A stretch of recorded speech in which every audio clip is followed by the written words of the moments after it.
Bismillahirrahmanirrahim. Assalamualaikum warahmatullahi wabarakatuh.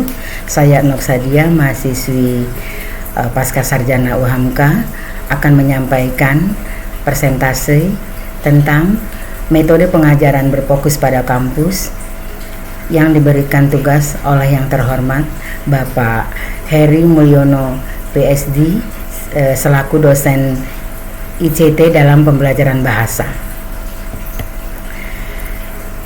Bab ini bertujuan untuk menjelaskan beberapa metode pengajaran berbeda yang digunakan dalam pengajaran berbasis kampus, kemudian mendiskusikan kekuatan dan kelemahannya, dan mengidentifikasikan sejauh mana setiap pendekatan memenuhi kebutuhan peserta didik di era digital, pada akhirnya mampu memilih metode pengajaran yang sesuai untuk konteks pengajaran siswa. 5 perspektif tentang mengajar. Menurut Pratt, tahun 1998 mempelajari 253 guru dari 5 negara yang berbeda dan mengidentifikasikan 5 perspektif yang berbeda secara kualitatif yang menghasilkan transmisi, magang, perkembangan, pengasuhan, dan reformasi sosial. Asal-usul model desain ruang kelas adalah keputusan desain yang diambil dari 150 tahun yang lalu, termasuk industrialisasi, perpindahan orang dari pedesaan ke perkotaan, kemudian pindah ke pendidikan massal untuk memenuhi kebutuhan pengusaha dan industri yang semakin meningkat, berbagai macam kegiatan yang dikelola negara seperti pemerintah, kesehatan, dan pendidikan. Kuliah transmisif, belajar dengan mendengarkan, merupakan salah satu bentuk pengajaran kelas yang paling tradisional adalah ceramah. Definisinya adalah eksposisi yang kurang lebih terus-menerus oleh pembicara yang ingin audien mempelajari sesuatu. Asal-usul kuliah awal Universitas Eropa di abad ke-13, istilah kuliah berasal dari Latin, artinya bacaan. Apa penelitian pemberitahu kita tentang efektivitas kuliah? Pendapat tentang Samuel Johnson, ceramahnya sama efektifnya dengan metode lain dalam menyebarkan informasi seperti melalui video. Belajar mandiri adalah sama efektifnya dengan ceramah untuk menyebarkan informasi. Kuliah relatif tidak efektif untuk mengajarkan keterampilan perilaku. Apakah teknologi baru membuat kuliah lebih relevan? Selama bertahun-tahun, institusi telah melakukan investasi besar-besaran dalam menambahkan teknologi untuk mendukung perkuliahan. Presentasi, PowerPoint, clicker, backchat di Twitter memungkinkan siswa untuk lebih sering berpartisipasi dalam perkuliahan. Apakah kemudian tidak ada peran kuliah di era digital? McKechnie dan Spiniki tahun 2006 percaya bahwa ceramah paling baik digunakan untuk menyediakan, meringkas, mengadaptasi, yang pada awalnya membantu siswa menemukan konsep, asal, dan gagasan kunci, kemudian akhirnya menjadi memodelkan para pemikiran ahli. Mengapa perkuliahan masih menjadi bentuk utama penyampaian pendidikan? Karena banyak ahli lebih memilih pengajaran dan tradisi pembelajaran lisan, karena itu meningkatkan tradisi status mereka sebagai ahli dan sumber ilmu. Dalam pembelajaran diberikan waktu 1 jam dari waktu orang lain untuk mendengar ide-ide para ahli tanpa gangguan besar, sangat memuaskan pada tingkat pribadi. Apakah ada masa depan untuk perkuliahan di era digital? Itu tergantung pada seberapa jauh seseorang ingin melihat ke depan. Ada beberapa alasan, di antaranya semua konten dapat dengan mudah digitalisasi, dan ada institusi akan lebih memanfaatkan video dinamis untuk demonstrasi, simulasi, animasi, dan lain-lain. Jadi, sebagian besar modul konten akan berupa multimedia. Ceramah interaktif, seminar, dan tutorial belajar dengan berbicara. Dasar teori dan penelitian untuk dialog dan diskusi. Kombinasi teori dan penelitian di sini menunjukkan perlunya interaksi yang sering di antaranya siswa dan antara guru dan siswa untuk jenis pembelajaran yang dibutuhkan di era digital. Seminar dan tutorial. Definisi seminar adalah pertemuan kelompok, baik tatap muka maupun online. Sejumlah siswa berpartisipasi, paling tidak seaktif guru. Meskipun guru mungkin bertanggung jawab atas desain kelompok pengalaman, seperti memilih topik dan menugaskan tugas kepada siswa individu. Sedangkan tutorial adalah sesi tatap muka antara guru dan siswa atau kelompok yang sangat kecil, 3 atau 4 siswa dan seorang instruktur, di mana pada peserta didik setidaknya sama aktifnya dalam diskusi dan persentase ide sebagai guru. Magang, belajar sambil melakukan. Pentingnya magang sebagai metode pembelajaran. Belajar dengan melakukan adalah salah satu dari 5 pendekatan pengajaran.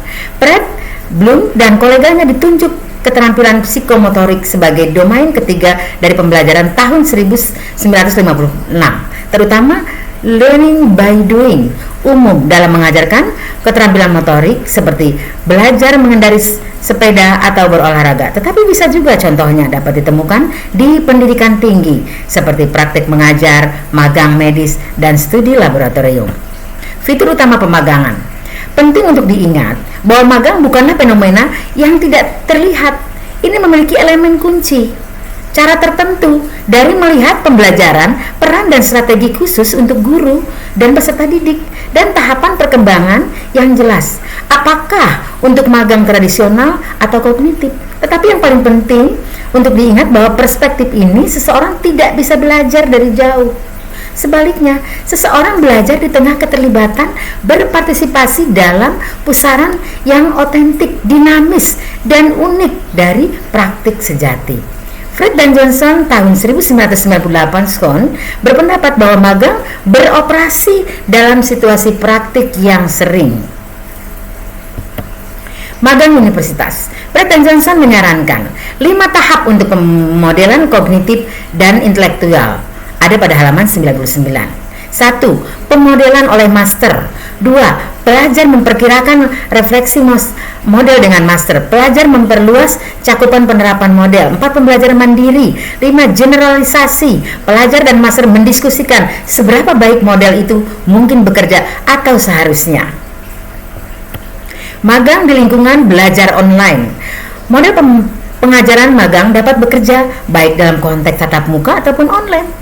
Tetapi jika ada komponen online, biasanya berfungsi paling baik untuk dalam format hybrid. Salah satu alasan mengapa ada beberapa institusi memindahkan lebih banyak materi secara online dalam pembelajaran pemagangan, karena unsur pembelajaran kognitif di banyak perdagangan dan prosesi meningkat pesat. Karena perdagangan membutuhkan lebih banyak pembelajaran akademis. Nah, seperti itu sebagai peningkatan kemampuan matematika, teknik kelistrikan, dan elektronika. Kekuatan dan kelemahan. Keuntungan utama yaitu pengajaran dan pembelajaran tertanam dalam konteks yang kompleks. Kemudian memanfaatkan waktu para ahli secara efisien. Bagaimana mengajar di era digital tahun 1998? Memberikan model atau tujuan yang jelas kepada peserta didik untuk dicita-citakan. Memudayakan peserta didik dengan nilai-nilai norma-norma perdagangan atau profesi. Mengapa kuliah masih menjadi bentuk utama penyampaian metode pendidikan? Apa itu pembelajaran berdasarkan pengalaman? Ada banyak ahli teori berbeda di bidang ini, seperti John Dewey tahun 1938 dan baru-baru ini David Club 1984. Universitas Simon Fraser mendefinisikan pembelajaran berdasarkan pengalaman sebagai keterlibatan aktif siswa yang strategis dalam kesempatan untuk belajar melalui perbuatan dan refleksi, padahal itu kegiatan yang memberdayakan mereka untuk menerapkan pengalaman teoritis mereka pada upaya praktis di banyak pengaturan di dalam dan di luar kelas. Prinsip desain inti. Pembelajaran eksperiensial berfokus pada peserta didik yang merefleksikan pengalaman mereka dalam melakukan sesuatu untuk mendapatkan keuntungan wawasan konseptual serta keahlian praktis. Model desain eksperiensial. Pekerjaan laboratorium, bengkel, dan studio. Saat ini kita hampir menerima begitu saja bahwa kelas laboratorium adalah bagian penting dari pengajaran sains dan teknik. Bengkel dan studio dianggap penting untuk berbagai bentuk pelatihan perdagangan atau perkembangan seni kreatif. Pembelajaran berbasis masalah. Bentuk paling awal dari pembelajaran bermasalah adalah PBL, Dikembangkan pada tahun 1969, pendekatan ini semakin banyak digunakan dalam subjek domain. Bekerja dalam kelompok, siswa mengidentifikasi apa yang sudah mereka ketahui, apa yang perlu mereka ketahui, dan bagaimana serta di mana mengakses informasi baru. Pembelajaran berbasis kasus. Kalau pembelajaran berbasis kasus terkadang dianggap sebagai variasi dari PBL, sementara yang lain melihatnya sebagai model desain dalam haknya sendiri. Seperti PBL, pembelajaran berbasis kasus menggunakan metode inquiry terbimbing, tetapi biasanya membutuhkan siswa memiliki tingkat pengetahuan sebelumnya yang dapat membantu dalam menganalisa kasus. Pembelajaran berbasis proyek. Pembelajaran berbasis proyek mirip dengan pembelajaran kasus, tapi cenderung lebih panjang dan cakupannya lebih luas. Pembelajaran berbasis inquiry. Silahkan lihat tabel di bawah ini. Dapat dilihat bahwa inquiry tingkat keempat mengembangkan proses tesis pasca sarjana mendukung pembelajaran berbasis inquiry telah mengajukan nilainya di semua tingkat pendidikan. Pembelajaran eksperiensial dalam lingkungan pembelajaran online. Blended dan varied learning dilakukan di ruang kelas atau pengaturan lab dengan menggunakan sumber multimedia online untuk membuat laporan presentasi. Sepenuhnya online. Pengalaman dapat diterapkan sepenuhnya online melalui kombinasi alat sinkron untuk pekerjaan eksperimental. Kekuatan dan kelemahan model pembelajaran berdasarkan pengalaman.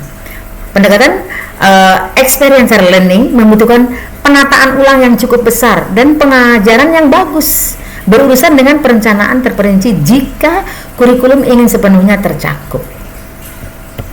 Model pengasuhan dan reformasi sosial dari pengajaran belajar dengan perasaan. Perspektif pengasuhan. Perspektif ini sebagian didorong oleh pengamatan bahwa orang belajar secara mandiri dari usia yang sangat dini. Jadi triknya adalah menciptakan lingkungan bagi pelajar yang mendorong, bukan penghambat kecenderungan alami mereka untuk belajar, dan mengarahkannya ke dalam tugas-tugas pembelajaran yang sesuai diputuskan oleh analisis kebutuhan pelajar. Perspektif informasi sosial. Pada tahun 1973 menyatakan guru yang memegang perspektif reformasi sosial paling tertarik untuk menciptakan masyarakat yang lebih baik dan memandang mereka mengajar sebagai kontribusi untuk tujuan reformasi sosial. Sejarah, relevansi, konektivitas. Kedua perspektif tentang mengajar lagi ini memiliki sejarah yang panjang dengan gaung James Jacques Resis 1762. Pendidikan harus dilakukan sejauh mungkin diselaras dengan perkembangan kapasitas alamiah untuk melalui proses yang rupanya penemuan otonom.